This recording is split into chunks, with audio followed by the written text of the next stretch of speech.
은혜 받으실 하나님의 말씀은 룻기서 3장 14절로 18절에 있는 말씀입니다.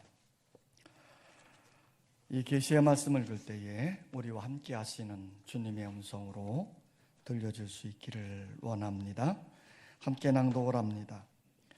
룻이 새벽까지 그의 발치에 누웠다가 사람이 서로 알아보기 어려울 때에 일어났으니 보아스가 말하기를 여인이 다장마당에 들어온 것을 사람이 알지 못하여야 할 것이라 하였음이라.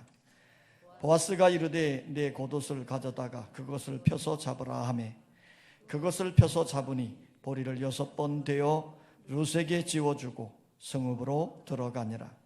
룻이 시어머니에게 가니 그가 이르되 내 딸아 어떻게 되었느냐 하니 룻이 그 사람이 자기에게 행한 것을 다 알리고 이르되 그가 내게 이 보리를 6번 되어주며 이르기를 빈손으로 내 시어머니에게 가지 말라 하더이다 하니라.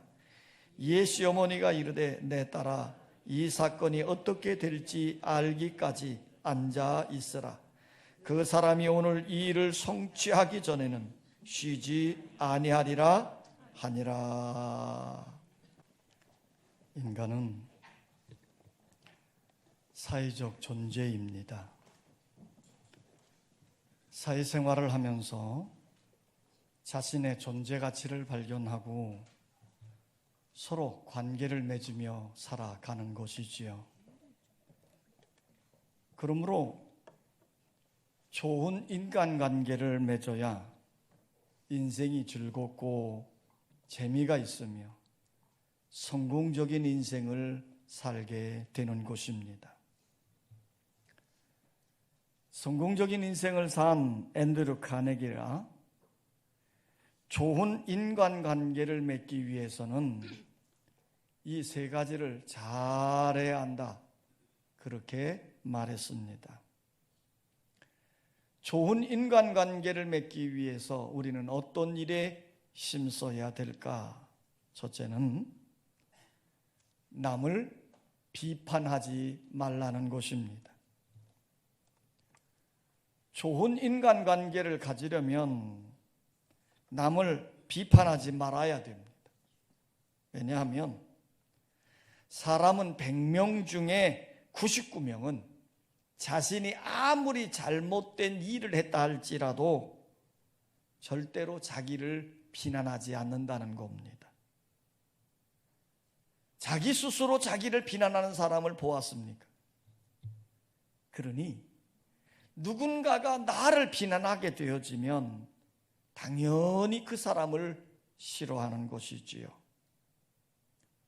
그러므로 남에 대한 비판은 좋은 인간관계를 망치게 되는 것이에요. 그래서 예수님도 좋은 인간관계를 갖기 위해서 다른 사람을 비판하지 말라고 말씀하신 것입니다. 두 번째는 남을 칭찬하라는 것입니다.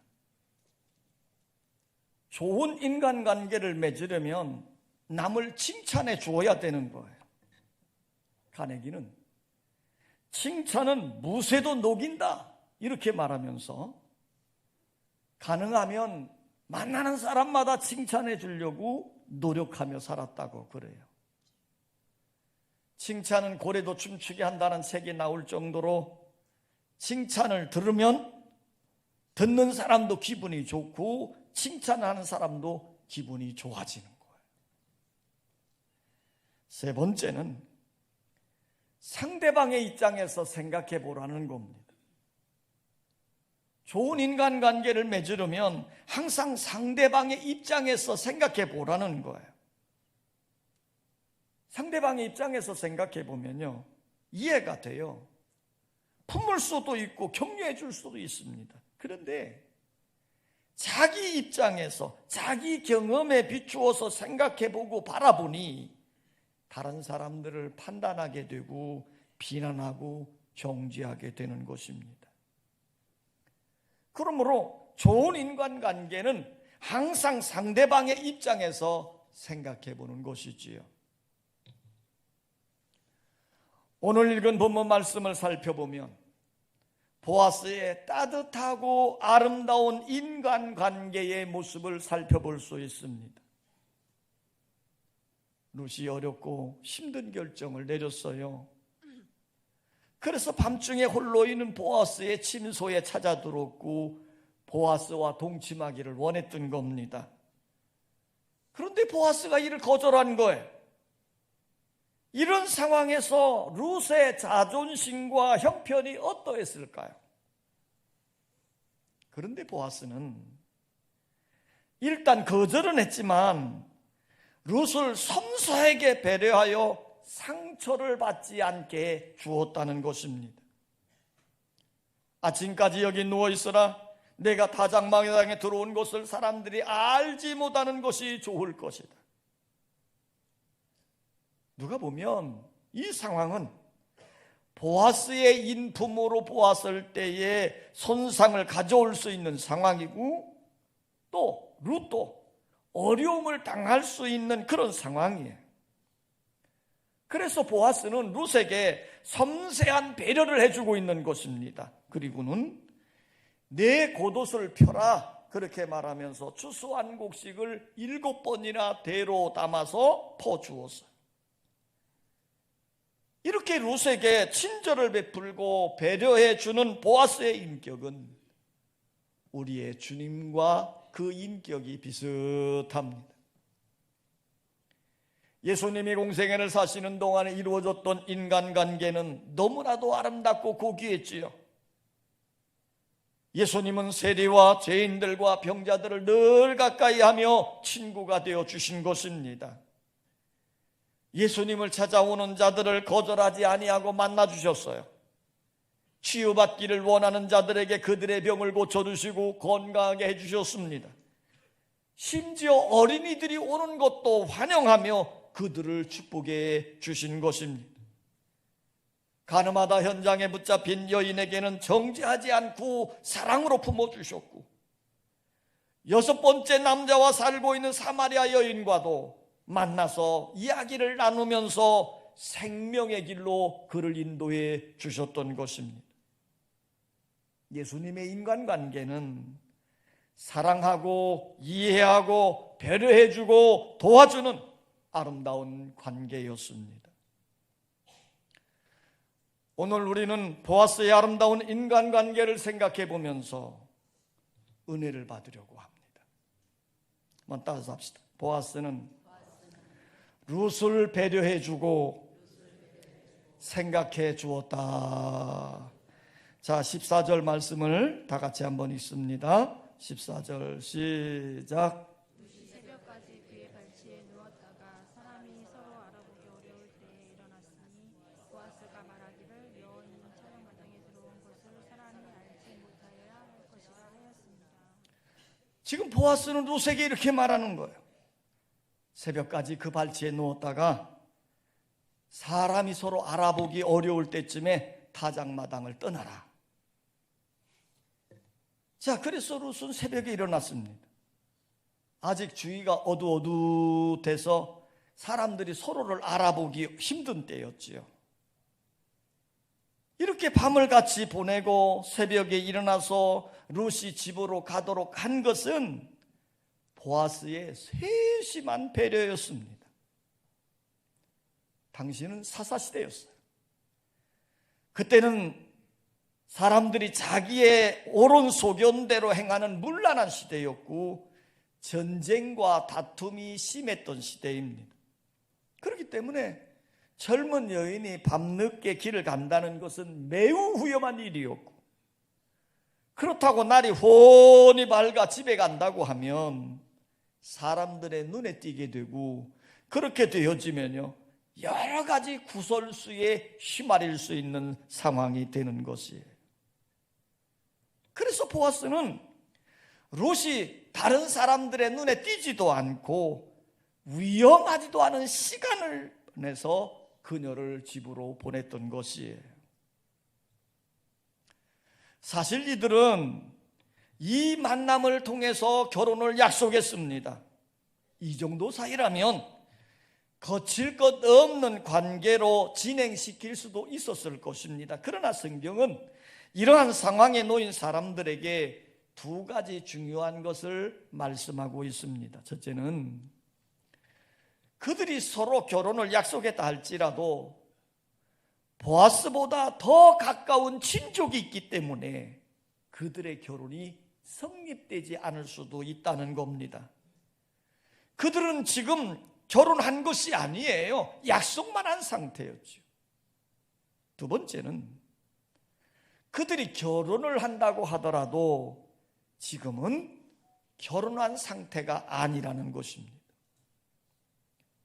그래서 보아스는 괜한 오해를 받고 구설수에 오르지 않도록 룻을 새벽에 집으로 보냈던 것이에요. 이러한 보아스의 태도에서 자신보다도 룻을 보호하려는 깊은 배려의 모습을 볼 수 있는 겁니다. 룻을 깊이 생각해주는 마음을 읽을 수 있는 것이죠. 사람은 생각하는 존재입니다. 이 생각으로 좋은 것을 생각하고 남을 배려하는 생각을 해야 될 줄 믿습니다. 고린도전서 13장 11절에 보면요, 내가 어렸을 때에는 말하는 것이 어린아이와 같고 깨닫는 것이 어린아이와 같고 생각하는 것이 어린아이와 같다가 장성한 사람이 되어서는 어린아이의 일을 버렸노라 그랬어요. 어린아이와 같은 유치한 생각, 유치한 말들을 버리고 이제는 완전한 신앙 인격으로 성숙해져야 될 줄 믿습니다. 자기의 감정이나 자기 중심으로만 생각한다면 아직도 우리는 어린아이와 같은 사람들이에요.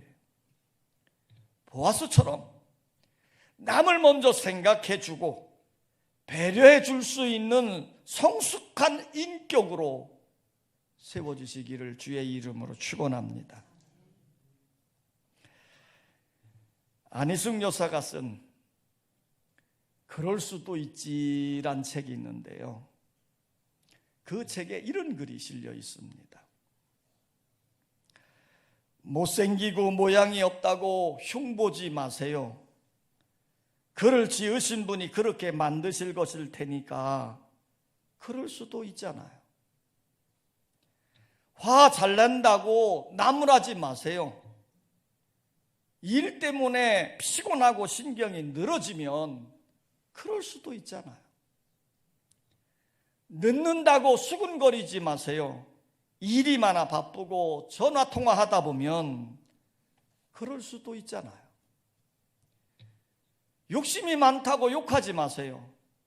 매번 다른 사람 생각을 미처 못하다 보면 그럴 수도 있잖아요.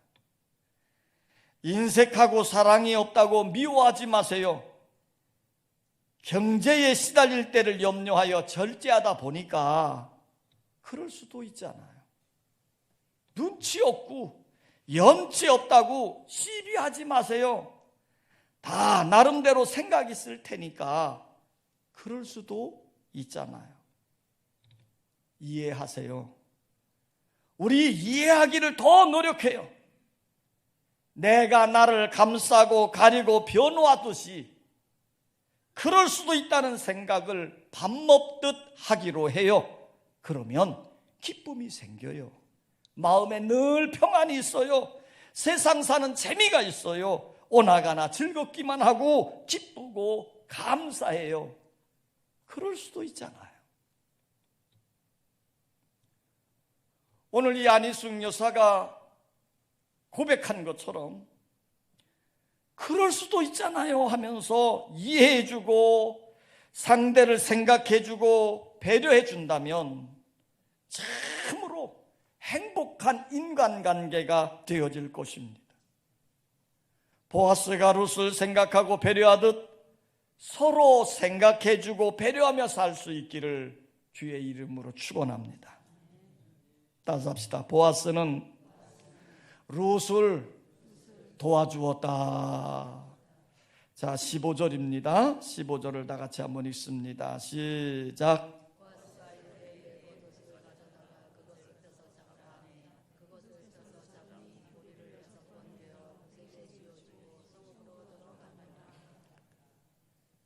보아스는 룻에게 보리를 6번 되어주면서 가져가게 했습니다. 이 일은 보아스가 룻을 배려해주고 도와주고 있는 상황이에요. 만약에 여자가 새벽에 나가다가 사람들의 눈에 띄면 구설수에 오르는 대상이 될 수 있는 거예요. 그런데 그 겉옷에 추수한 보리를 머리에 이고 나간다면 사람들에게 당당할 수도 있는 것입니다. 여기서 보아스가 룻에게 보리를 퍼서 주었다는 것에는 첫째는 나오미를 위해서 보내준 것이에요.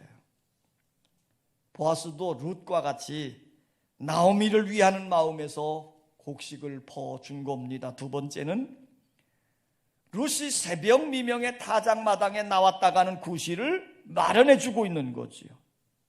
설령 사람들이 룻을 보았다 할지라도요, 룻이 밭에 왔다 간 이유가 분명한 이유가 되는 것이에요. 세 번째는 룻과 결혼하게 한 사실에 대한 확증으로 보낸 것입니다. 지금 보아스가 베푼 도움은 룻이 밭에 나와서 이삭을 주울 때 베풀어 주었던 관대함과는 차원이 다른 겁니다. 이미 타작이 끝난 보리를 6번 되어준 것은 보아스가 룻과 나오미를 가족같이 생각한다는 의미인 거예요. 보아스가 룻에게 말합니다. 빈손으로 가지 말라. 그러면서 보리를 6번 되어준 것은 내가 너의 모든 필요를 다 채워줄 것이니 염려하지 말라. 이런 의미가 담겨져 있는 것이에요. 룻이 처음 올 때에는 빈손으로 왔지만 이제는 더 이상 빈손이 아닙니다. 나오미의 가정이 베들레헴을 떠나 모압으로 갈 때에는 풍족하게 나갔으나 10년 만에 이방 땅에 살다가 돌아올 때에는 빈손으로 돌아왔어요. 그러나 이제는 더 이상 빈손이 될 수 없습니다. 그 이유는 그 집안의 잃어버린 기업을 회복시켜줄 보아스가 나타났기 때문이에요. 룻이 보아스 앞에 엎드려서 당신의 옷자락으로 나를 덮으소서라고 간절히 매달리는 룻을 빈손으로 돌려보낼 수는 없었던 것이지요. 풍성한 곡식을 준 것입니다. 그리고 더 귀한 위로와 약속의 말씀을 주었어요. 내가 내게 기업 물을 자의 책임을 다하리라. 이렇게 약속을 한 것입니다. 보아스는 룻을 도와주려고 하는 좋은 마음을 가지고 있는 것이에요. 그런데 도와주려는 마음을 가진 보아스가 더 잘되고 형통하더라는 겁니다. 이 사건을 통해서 보아스가 어떤 사람이 됩니까? 메시아이신 예수 그리스도의 조상이 되어지는 놀라운 축복을 받게 되어진 것이에요. 미국에 록펠러라고 하는 아주 큰 부자가 살고 있었습니다. 이 록펠러가 52세 때 되어졌을 때 그는 엄청난 돈을 버는 거예요. 오직 돈을 모으고 자기만을 위해 살아왔었습니다. 그런데 그런 어느 날 몸에 병이 생긴 거예요. 그래서 음식을 제대로 먹지 못하는 거예요. 병원에 가서 의사한테 진단을 받았더니 당신은 죽습니다. 그러니 당신이 가진 재산을 잘 정리하십시오. 사형 선고를 받은 거예요. 죽음의 직면에 있을 때 록펠러는 자신의 생애를 되돌아보면서 내가 지금 하나님 앞에 선다고 하면 어떻게 할 것인가를 생각해 봅니다. 그러다가 주라, 그리하면 흔들어 넘치도록 부어주리라고 하는 하나님의 말씀을 붙잡았습니다. 이때부터 록펠러는요, 죽음을 앞두고 자기가 그렇게 온갖 힘을 써서 모아놨던 재산을 나눠주기를 시작한 거예요. 수많은 교회를 건축하고 학교를 세우고 도서관을 건축하고 고아원을 도와주었습니다. 그런데 이상한 거는요, 나눠주면 줄수록 그의 재산은 더 늘어나더라는 거예요. 또한 그뿐이 아니에요. 의사가 당신은 50세에 죽을 것이다, 이렇게 사형 선고를 내렸는데도 불구하고 이 록펠러는 98세까지 건강하게 살다가 죽었습니다. 남을 도와주면 하나님이 모든 것을 갚아주시고 책임져 주시는 것이에요. 심리학자들이 말하기를 남을 생각하고 도와주고 사랑하는 사람은 스트레스를 덜 받고 아픔도 적게 느끼고 병에 걸리는 일도 적다, 이렇게 보고를 했습니다. 그래서 미시간 대학에서 400명의 노 부부를 조사를 했어요. 남을 도와주며 사는 사람, 자기만을 위해서 살았던 사람들, 자, 이들을 놓고 쭉 조사를 해봤더니요, 남을 도와주며 사는 사람이 자기만을 위해 살았던 사람들보다 수명이 훨씬 길었다는 거예요. 그래서 그 일을 연구하고 책임졌던 브라운 교수가 이렇게 결론을 내렸습니다. 다른 사람을 돕는 것은 자신의 생명을 연장시키는 것이다.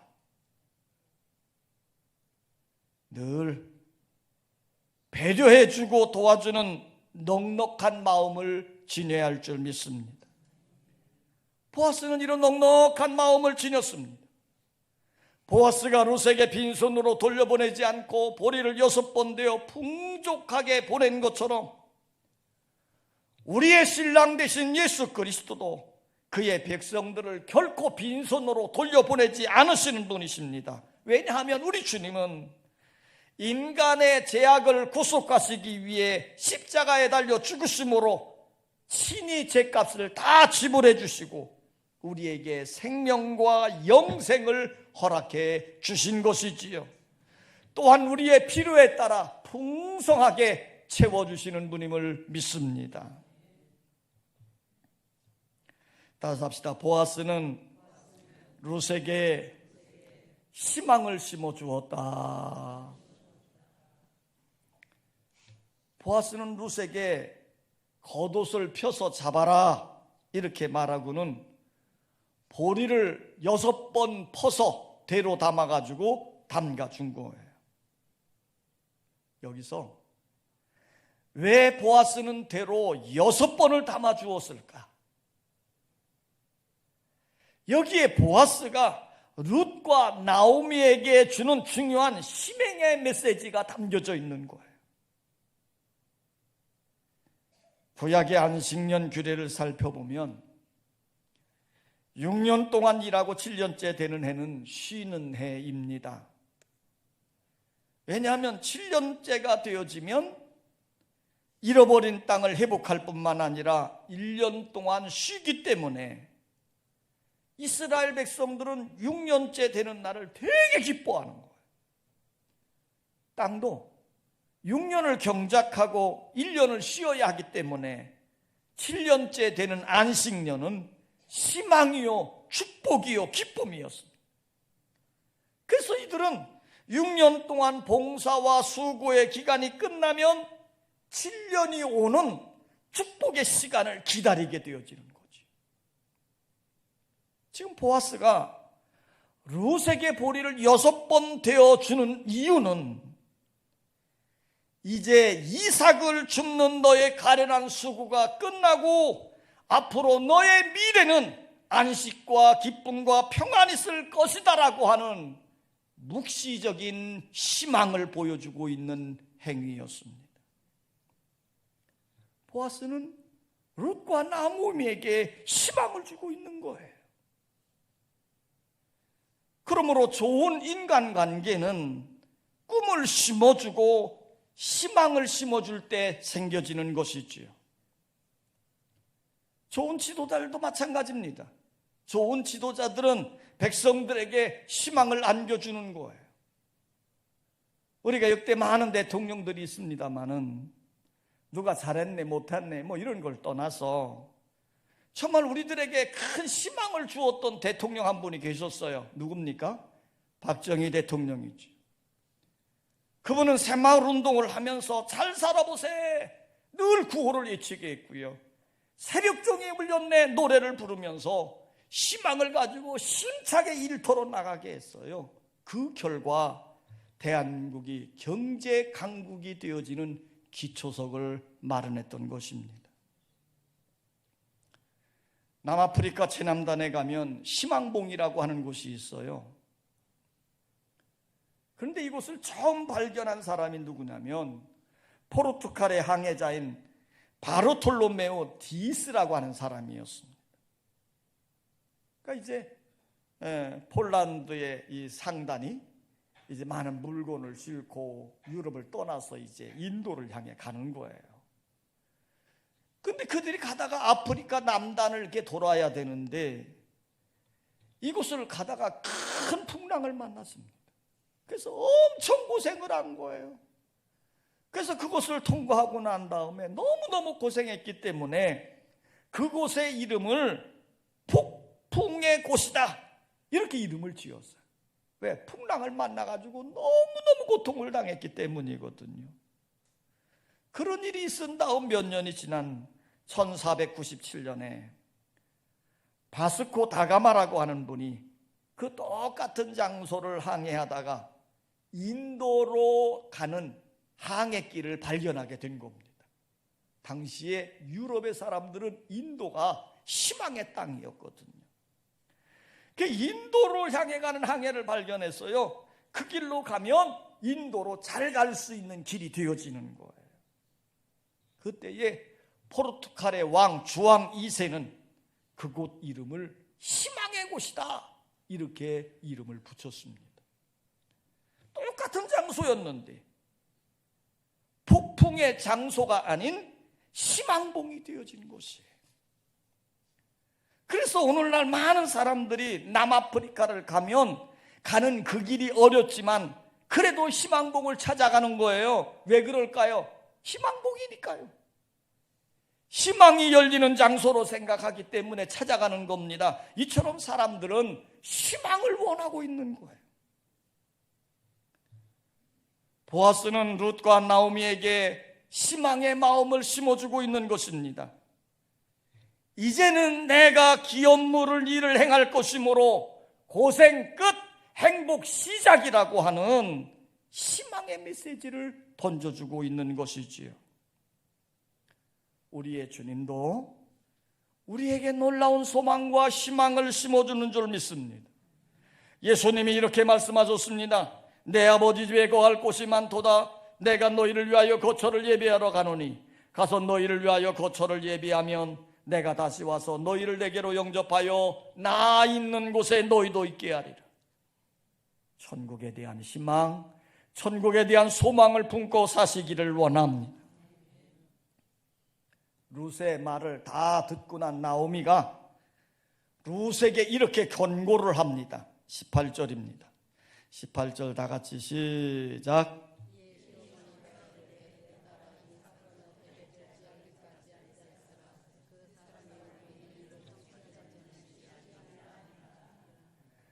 자, 룻의 이야기를 다 들은 시어머니 나오미가 룻에게 이렇게 말합니다. 내 딸아, 이 사건이 어떻게 될지 알기까지 앉아있어라.